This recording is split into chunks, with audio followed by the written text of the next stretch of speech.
Kryeministri Rama tregon disa nga pasojat e pezullimit të Belinda Ballukut. Është bllokuar marrëveshja për fluturimet me Kanadan dhe 18 akte për rindërtimin. Bashkimi Evropian bën thirrje që partitë të bëjnë transparencën e fondeve. Celibashi kërkon ndryshime ligjore për ndëshkimin e fshehjes së burimit të parave.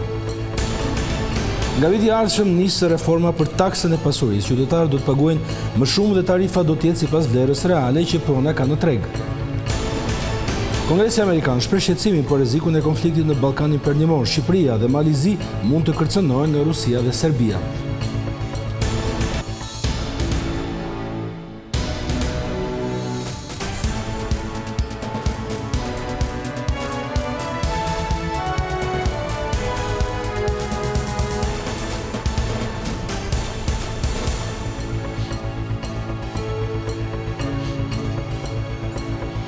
Ora 19, mi mbrëma nga Vision Plus. Ky është edicioni kryesor i lajmeve. Kryeministri Rama bëri të ditura sot disa nga pasojat konkrete të pezullimit nga detyrat të Belinda Ballukut. Marrëveshja për fluturimet me Kanadan është bllokuar, pasi sipas tij nuk po firmoset nga Ministria e Transporteve. Po ashtu janë 10 akte që presin të miratohen, mes të cilave 18 i takojnë procesit të rindërtimit nga tërmeti. Në reagimin e tij të radhës për pezullimin nga detyra të numrit 2 të qeverisë Belinda Balluku, kryeministri Edi Rama numëroi vendimet që po presin firmën e ministres së infrastrukturës e që për shkak të vendimit të gjykatës së posaçme nuk miratohen dot. Mes vendimesh, sipas Ramës, është edhe nisja e fluturimeve ajrore mes Shqipërisë dhe Kanadas. Ja konkretisht nga tryeza ime punës sot, shembujt konkret, krejt aktual, pse unë i kam kërkuar gjykatës kushtetuese, heqjen e pezullimit absurd të një antarit të qeverisë dhe pse të pezullosh një ministër për herë të parë në botë, sjell pasoja që cënojnë konkretisht funksionimin e qeverisë dhe interesin publik. Kanë përfunduar diskutimet në nivel teknik dhe kthim përgjigja pozitive palës kanadeze. I ka hapur rrugë lidhjes së marrëveshjes dypalëshe mes Shqipërisë dhe Kanadas për nisjen e fluturimeve ajrore transoqeanike midis dy vendeve. Mirëpo, kjo procedurë aktualisht nuk mund të vijojë me hapat e mëtejshëm të miratimit e të nënshkrimit të saj, pasi autoritetin ekskluziv për këto hapa, kushtetuta ja jep ministrit dhe kompetencat e vendimarrjes të tij nuk mund të delegohen tek askush tjetër. Kështu që pezullimi në fjalë vendos një pikpyetje të madhe mbi fillimin e fluturimeve në qershor 2026, sipas parashikimit. Rama shton se në pritje për firmën e Ballukut janë edhe 18 akte që lidhen me rindërtimin pas tërmetit të 2019-s. Aktualisht ka edhe 36 akte të tjera të Ministrisë së Infrastrukturës dhe Energjisë, ku vetëm akte për rindërtim janë 18, të cilat mbeten të pezulluara bashkë me ministrin, ndërkohë që çdo ditë që pezullimi i ministrit zgjatet edhe lista e punëve të bllokuara. Rasti i Belinda Ballukut është në gjykatën kushtetuese. Qeveria kërkon prej saj një vendim nëse gjyqësori mund të ndërhyjë në punët e ekzekutivit duke pezulluar ministra. Mbledhja e gjyqtarëve ishte e planifikuar për të njëjtën, por gjykata kushtetuese në një njoftim zyrtar sqaroi se për shkak të kompleksitetit të çështjes, volumit të materialeve dhe agjendës, seanca do të mbahet në datën 12 dhjetor. Opozita dhe shumica sërish nuk e kanë gjetur gjuhën e përbashkët për zgjedhjen e avokatit të popullit. Burime nga Partia Socialiste bëjnë me dije se të majtët nuk kanë rënë dakord me formulën e Partisë Demokratike, sipas së cilës opozita do i sugjeronte mazhorancës 6 emra, prej të cilëve shumica do të zgjidhte 3 dhe opozita në fund do të mbështeste emrin që do të votojë në seancë plenare. Sipas mazhorancës, 6 kandidatët që kanë mbledhur firma do të kalojnë në seancë për votim. Mësohet se mes kandidatëve Endri Shabani është i preferuari i socialistëve. Por sot Partia Demokratike ka vendosur të tërheqë firmat për Endri Shabanin dhe për të gjithë kandidatët e tjerë, duke e çuar procesin në pikën 0. Tashmë mbetet për të parë se si do të veprojë shumica në këtë situatë.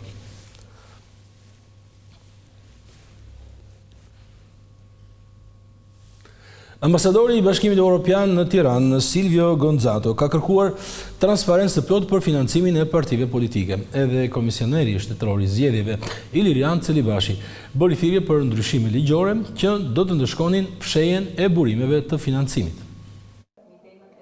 Partitë politike duhet të tregohen më transparente sa i përket financimeve.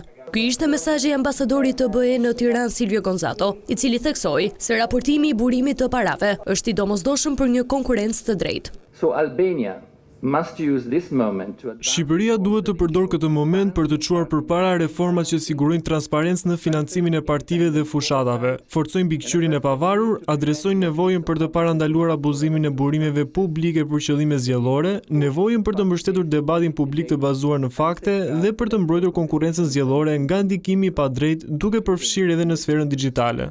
Të njëjtën linjë mbajti edhe kryetari i Komisionit Qendror të Zgjedhjeve Ilirian Celibashi, i cili ngriti shqetësimin se partitë politike nuk pasqyrojnë të plota burimet financiare. Që kontrolli vjetor do duhet kryhet vetëm për partitë që kanë aktivitet financiar real, kanë një status aktiv në regjistrat përkatëse të regjistrimit të partive politike apo dhe regjistrat të tjerë dhe përfitojnë fonde nga buxheti i shtetit. Në vlerësimin ton, ky propozim i KQZ-s do të eliminonte auditimin formal të partive jo funksionale, ose që praktikisht nuk ekzistojnë, dhe do të përqendrojë resurset te subjektet që realisht ndikojnë në sistemin politik. Si përfaqësues të Komisionit të Posaçëm për Reformën Zgjedhore, Damian Gjiknuri nga PS dhe Oert Bylykbashi nga PD, theksuan se këto problematika do të adresohen gjatë mbledhjeve. Dhe ka akoma nevojë për të parë, unë mendoj që edhe siç është shpesh e rekomanduar edhe nga disa organizata, që dhe ligji për financimin e partive politike mund të jetojë më vete. Dhe këto janë prioritete shumë mëdha dhe patjetër do të prekin edhe financimin në mënyrë të rëndësishme. KQZ propozon që kontrolli vjetor të kryhet vetëm për partitë me aktivitet real dhe me financim nga buxheti i shtetit, duke shmangur auditimin formal të partive jo aktive. Arrestimi i Federica Mogherini nga prokuroria në Belgjik ka sjell edhe reagimin e opozitës në Shqipëri. Kreu Demokrat Berisha tha se çështja e kolegjit e Europës që po hetohet në Bruksel duhet të përfshijë edhe degën që ka në Shqipëri. Kryetari i Partisë Demokratike Sali Berisha i kërkoi prokurorisë evropiane shtrihetimin edhe në Tiranë për Federica Mogherinin, ish zyrtare e lartë të Komisionit Evropian, e cila aktualisht mban detyrën e rektores së Kolegjit të Evropës edhe në degën që është hapur në Shqipëri. Një ditë pas arrestimit Mogherinit, Berisha akuzoi rektorin e Kolegjit të Evropës dhe kryeministrin Edi Rama për korrupsion në ndërtimin e kampusit të këtij kolegji me vlerë 17 milion euro. Ju bëjnë thirrje të hetojnë të gjitha emailët SMS-t që Rama ka shkëmbyer me Federica Mogherinin për këtë çështje, shqiptarët do të vlerësonin me mirënjohje hetimin e lobingut që Federica Mogherini ka bërë për Edi Ramën për sukseset e tij imagjinare, mbulimin e mega skandaleve të tij në Bruksel dhe në veçanti angazhimin e saj kundër opozitës shqiptare. Për te akuzave ndaj qeverisë, Sali Berisha komentoi zhvillimin në Partinë Demokratike dhe takimet e ish deputetit Ervin Saliani me një grup demokratësh. Berisha u tregua i prerë dhe i mbylli rrugën çdo lëvizje që vjen nga grupi i Salianit. Asnjë aktivitet jashtë forumeve të PD-s nuk mund të ketë ndikimin më të vogël në PD. Çdo aktivitet jashtë forumeve të PD-s është strikt privat pa asnjë lidhje me Partinë Demokratike. Sipas Berishës, Partia Demokratike ka nisur analizën e çdo proces reformimi do të nisë nga brenda radhëve të saj. Mbledhja e Komisionit të Ekonomisë në Parlament është shoqëruar me debate dhe tension mes deputetëve. Deputeti Sheaj, Agron Sheaj, është përplasur ashpër me deputetin socialist Erion Braçe për radhën e fjalës dhe përpasoj ai Sheaj është përjashtuar nga komisioni. Komisioni për Ekonominë, Punësimin dhe Financat prodhoi debat mes deputetëve gjatë shqyrtimit dhe miratimit të projektligjeve të paketës fiskale. Ndërsa po diskutohej projektligji i rimbursimit të fermerit, deputeti Agron Sheaj kërkoi fjalën, por kryetaria Milva Ekonomi ju përgjigj duke sqaruar se prioritet kanë anëtarët e përhershëm e më pas ata zëvendësues. Dhe mos e quani veten ju për neve, se në këtë rast nuk e të bën veten antar të komisionit, por na drejtohesh ju. Dhe vetë e përjashton veten nga antarësia në këtë komision. Dhe prandaj është mirë që kur ulesh këtu me ne, të ndjekësh procedurën që ka komisioni. Do ishte shumë e udhës të punojë me procedurën e komisionit. Ju mendoni se nuk të jemi në shkollë ose në një kopësht, dhe ti u mbani mungesat dhe thoni kush ka ardhur më shumë, do flasim më shumë. Ju lutem zonjë kryetare, mos e bëni këtë komision qesharak më shumë se ç'është. Pas kësaj ndërhyri deputeti Erion Braçe me tone të ashpra ndaj Shehajit duke ndërprer seancën. Ky i fundit u përjashtua nga komisioni. Unë po flas me kryetarin, qetëso.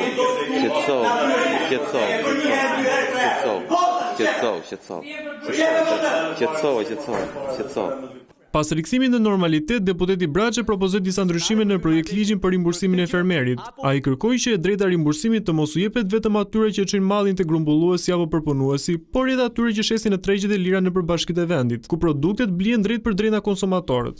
E dini që në çdo qytet janë krijuar tregje bujqësore, në të cilat dalin dhe shesin bujq prodhues. Nuk shesin grumbullues, po shesin bujq. Tani kush është kjo qeveria që thot që ti që prodhon dhe del shet vet në tregun e lushnjës, 100 kile, 100 kuintal, 1 ton, 2 ton e kështu me radhë prodhimet të tuat nuk merr kompensim. Këto propozime nuk u morën parasysh nga Ministria e Financave e pranishme në komision, duke u miratuar vetëm në parim projekt ligji ekzistues. Duke nisur nga viti tjetër, taksa e pasurisë paluajtshme do të ndryshojë. Projekti i qeverisë parashikon që ajo të bazohet në vlerën e tregut dhe përpasoj do të jetë më e lartë se tarifat aktuale. Të gjitha të ardhurat do të shkojnë në arkën e bashkive. Në fillim raporti, më pas një intervistë. Në Shqipëri po hyn në fazën e fundit një nga reformat më të rëndësishme fiskale të dekadës, ajo e taksës së pasurisë së paluajtshme. Për herë të parë, prona do të taksohen mbi vlerën reale të tregut dhe jo mbi çmimet e vjetra, një sistem që ka prodhuar padrejtësi dhe të ardhura minimale për bashkitë. Të gjitha pagesat do të shkojnë drejt për drejt në bashki. Qëllimi është i qartë, të rriten të ardhurat vendore, të kenë më shumë investime lokale dhe më shumë shërbime për qytetarët, nga tregimi publik te rrugët dhe hapësirat e gjelbra. Qofse ne referohemi buxhetit të 2026-s, vetë Ministria e Financave dhe ajo çfarë parashikohet nga vënia në jetë e kësaj reforme, ka një rritje të konsiderueshme të ardhurave lokale bazuar në taksën e pronësisë. Dhe këto janë të ardhurat cilat do të jenë të administruara nga bashkitë për të përmirësuar shërbimet lokale, për të pasur në fund ditës shërbime më të mira për qytetarët. Reforma synon të zëvendësojë një sistem të vjetëruar që nuk përputhi më me realitetin e tregut. Për 3 vite me radhë të ardhurat nga taksa e pronës në Shqipëri zinin vetëm 0.3% të PBB-s, 3 herë më pak se vendet fqinje. Ministria e Financave përllogarit që deri në vitin 2030 të ardhurat të zënë 1% të PBB-s, duke ju afruar direktivave të Bashkimit Evropian.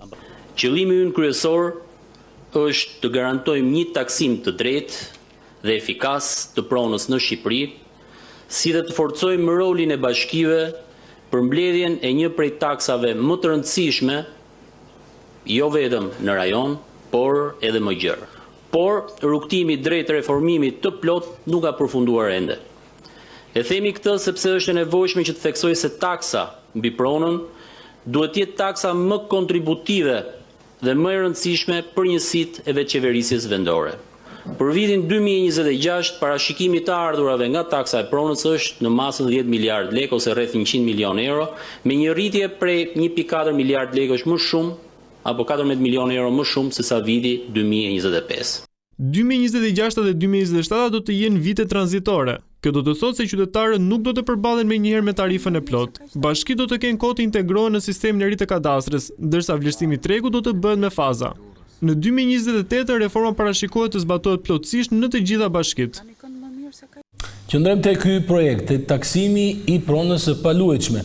Do të bisedojmë me zotin Agron Axhimali nga Instituti për Bashkitë e Shqipërisë. Më mbrëmë zoti Axhimali, pyetja e parë për ju është: a janë konsultuar grupet e interesit apo aktorët e kësaj fushë, ndër të cilët jeni dhe ju apo jo?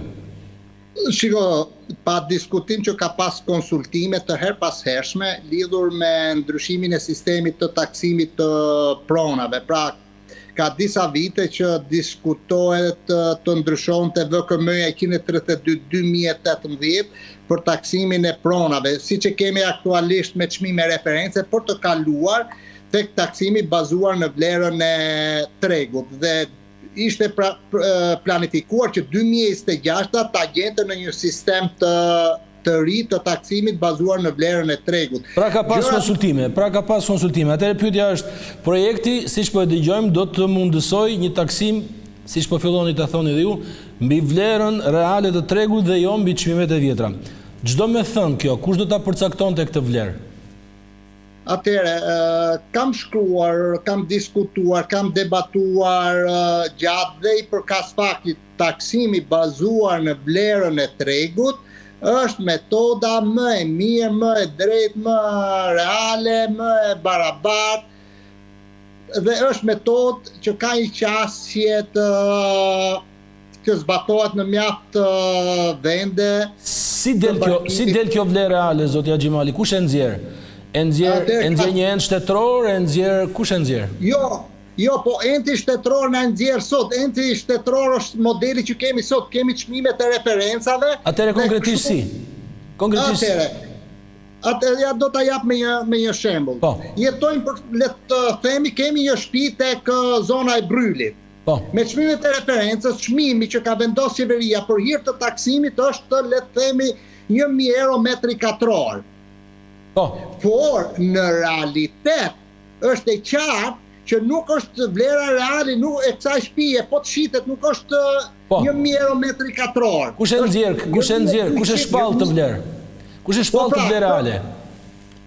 Vlerë reale, pra ka një metodologji që përcaktohet nga shitjet, nga blerjet, nga transaksionet e pronave, nga zyrat hipotekore, nga zyrat e notariale. Pra, ka metodologji që e përcaktojnë fare qartë këtë punë dhe nuk është ky shqetësimi për hir të së vërtetës. Shqetësimi për mua që nuk doli sot në këtë konferencë ishte problemet që kemi me sistemin e pronave në Shqipëri. Pasi ne nuk e kemi databazën e të gjithë pronave të paluajtshme të pasurive në Shqipëri, të populluar siç duhet, të integruar në atë që quhet sistemi kadastral dhe secila nga 61 bashkitë ta kishte në sistemin e tij dhe cili do edhe vetë bashkitë për arsye administrative, po dhe qytetari me një të klikuar gje pronën e vet, gje pasaportën e pronës vet, kur është ndërtuar, sa ka koeficientin e amortizimit, sa është me çmimin e referencës, sa është për të taksuar. Kjo është fare Shqipëria ka ngel shumë mrapa në këtë aspekt në fakt. Edhe në rajon jemi më të prapambeturit për të pasur databazën e plotë të regjistrimit të pronave të paluajtshme. Kjo ka ardhur si pasojë problemeve që kemi me pronat, me ndërtimet palese, kemi gati 20 dhe 30% të ndërtimeve që nuk kanë dokumentacionin e rregullt dhe kjo vën në vështirësi bashkitë për t'ju mbledhur të ardhurat nga njëra anë dhe fundit. Ligji për qenë të sinqert krejt parashikon edhe masa të tjera për bashkitë, masa lehtësuese që thotë pavarësisht që X pron nuk ka të dhëna, ju mund ta taksoni me çmimin e prezumimit, pra në qoftë se ti nuk e kupton nëse 110 apo 60 apo 90 metra, ti mund të përcaktosh një sipërfaqe ashtu siç e mendon ti 70 metra katror në qoftë se shtëpia është ndërtuar para 90-s ose 100 metra katror në qoftë se shtëpia është ndërtuar pas 90-s. Në këtë aspekt jemi shumë mbrapa dhe prandaj kemi ato rezultatin e të ardhurave shumë të ulë. Megjithatë, një përgjigje shkurtër, a besoni ju se kjo mënyrë që ka zgjedhur qeveria dhe që po thotë se nga sot deri në vitin 2028 do të bëhet operative, operacionale, a besoni se jemi në rrugën e dur? Shiko, unë besoj, po patjetër mos besoj, pse mos besoj, unë jam kritik që nuk është realizuar, se është hedhur diskutim para 2 vit, po pse Shqipëria është India, është Kina, Shqipëria, po 2.4 milion banor jemi, sikur kemi gjithë nga një pronë ndërtimit 2.4 milion prona, 2.4 milion shtëpia, po quaj se kemi dhe 1 milion ndërtime për biznes, po kaq e pamundur është, po shkoj në shifra shumë të larta, kaq është e pamundur një administrat qendrore dhe lokale të bëj verifikimin, identifikimin e pronave të paluajtshme, po ne nuk jemi serioz si administrat. Pra nëse punohet seriozisht, besoj që mund të arrihen afatet, hapësira kohore 3-4 vite është e mjaftueshme. Faleminderit zoti Agron Xhimali nga Instituti për Bashkitë e Shqipërisë. Ecim te.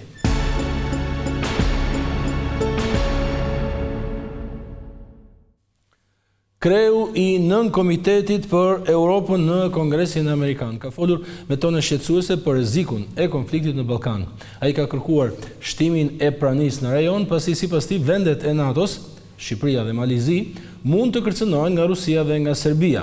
Zyrtari amerikan është ndalur edhe tek reforma në drejtësi në Shqipëri, duke theksuar se qytetarët presin me vite përfundimin e proceseve. Komiteti i punëve të jashtme të dhomës së përfaqësuesve të Shtetit të Bashkuara i ka bërë thirrje administratës së presidentit Trump të shtojë angazhimin në rajonin e Ballkanit Perëndimor. Kjo pas vlerësimeve se Rusia përmes Serbisë vjon përpjekjet për destabilitet. Kryetari republikan i nën Komitetit për Evropën, Keith Self, ngriti alarmin se përveç Ukrainës, Ballkani Perëndimor është rajoni më i paqëndrueshëm në Europë. Gjithë këto vite pas luftës, Ballkani Perëndimor mbetet një fuqi baruti. Në rast të konfliktit të ripërtërir aleatet e NATO-s, Shqipëria, Malizi dhe Maqedonia e Veriut do të ishin drejt për drejt në shënjestër, duke shkaktuar potencialisht aktivizimin e artikullit 5. Përmes përpjekjeve të sinkronizuara të mbrojtjes, vendet e NATO-s në Ballkan duhet të punojnë së bashku për të ndërtuar pengesa ushtarake dhe politike.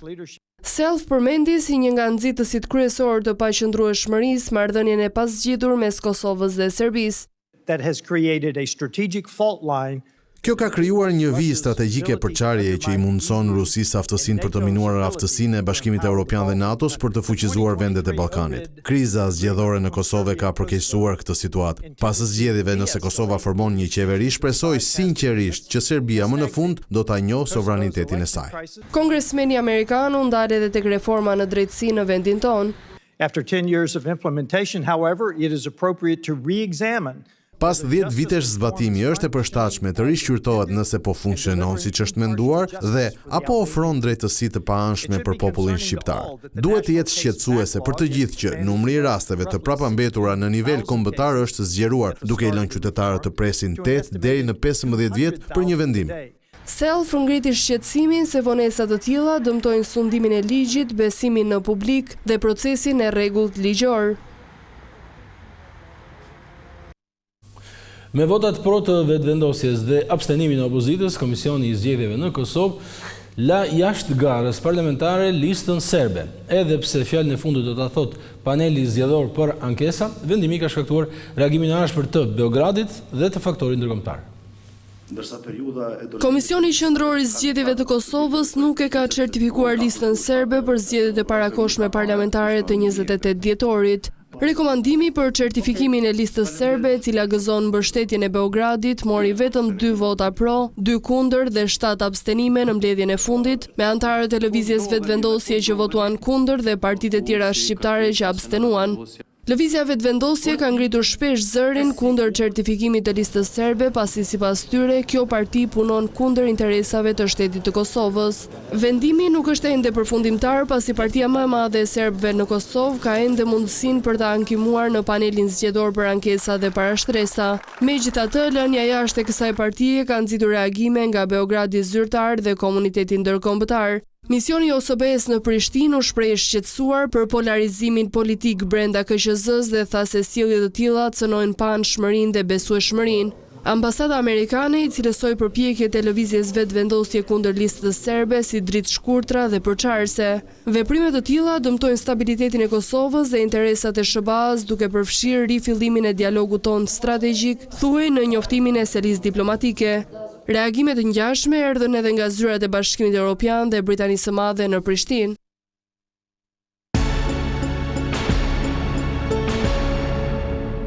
Një 33 vjeçar është arrestuar në Prenja si implikuar në vrasjen e biznesmenit Mondi Mahalla 3 ditë më parë, por policia nuk ka përcaktuar rolin e të riut në krim. Në kërkim mbeten 2 persona të identifikuar nga hetuesit si ekzekutor. Policia ka vënë pra nga një tjetër person të dyshuar për përfshirjen në ekzekutimin e biznesmenit Mondi Mahalla në Elbasan, ngjarje që tronditi qytetin pak ditë më parë. Arrestimi është kryer në Prenjas, ku kap 33 vjeçarin Nevzat Spahu, person me precedent penal për tentativë vrasje, vjedhje dhe kanosje. Burime nga grupi hetimor bëjnë me dije se kapja e Spahus ishte rezultati disa orësh ndjekje dhe verifikimesh të kryera nga policia e shtetit. Mondi Mëhalla, siç duket në këtë foto, u ekzekutua të dielën e Elbasan sapo hyri brenda automjetit të tij Range Rover. Autori është fiksuar teksa i hap zjarr 43 vjeçarit që mbeti i vdekur në vend. Marcelo Arani dhe Armando Cola, të identifikuar si ekzekutorët e tij, janë shpallur në kërkim, ndërsa në pranga janë vënë edhe 2 persona, ish ortaku i Mëhallës në biznesin që ai kishte me taksit, Gino Ago, dhe Kujtim Pisha, 52 vjeç, roja i karburantit në akuzë për mos kallëzim krimi. 2 ekzekutorët Marcelo Arani, 32 vjeç, banues në Elbasan, i cili ka mas siguri arrest në shtëpi për një tjetër vepër penale, dhe Armando Cola, 35 vjeç, banues në Laç, akuzohen për vrasje me paramendim kryer në bashkëpunim, armbajtje pa leje si dhe largimi të burgosurit nga vendi i qëndrimit. Policia arrestoi dhe Naldo Gjinin nga Lezhë, i cili ishte parë ditët e fundit duke qarkulluar me makinën tip Audi që përdorën autorët në ekzekutimin e 43 vjeçarit. Ky automjet rezulton në pronësi të subjektit të viktimës që jepte makina me qira. Pas ngjarjes së rëndë, makina Audi u gjet e djegur në fshatin Mirak bashkë me një pistolet brenda.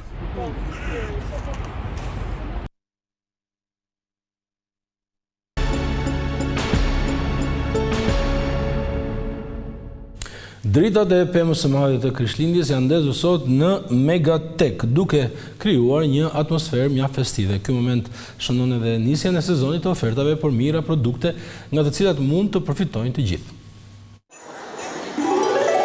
Në Megatek ka mbërritur muaji më festiv i vitit, në moton një muaj fest, një muaj oferta. Megatek sjell një atmosferë plot energji, drita dhe emocion. Magjia prezantohet të dukshëm në fshatin festiv, ku zbukurimet e shumta dhe dritat që shkëlqejnë krijojnë një botë plot mrekulli. Megatek ndes zyrtarisht dritat e pemës së madhe të Krishtlindjes, një moment që shënon nisjen e uleve të mëdha të fundvitit, që shkojnë deri në minus 70% në të gjitha kategoritë.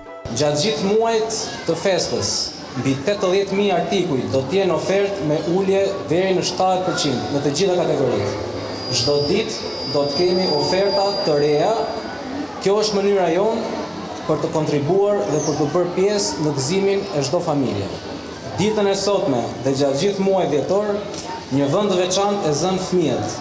Për ta, babagjyshi i Megatek ka krijuar një kënd të bukur festiv, ku mund të bëjnë foto dhe të marrin dhurata nga babagjyshi i Megatek. Dhe tani me kënaqësi le të ndezim së bashku pemën tonë të madhe të Krishtlindjes dhe të hapim zyrtarisht sezonin e festave në Megatek.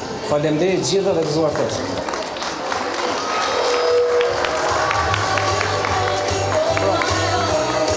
Një muaj fest, një muaj oferta është tashmë një traditë që Megatek e sjell çdo fundvit për t'i bërë festat më të bukura, më të ndritshme dhe më të gëzueshme për të gjitha familjet shqiptare. Këto ishin lajmet kryesore për sot e mërkur 3 dhjetor. Ju urojmë mbrëmje të këndshme.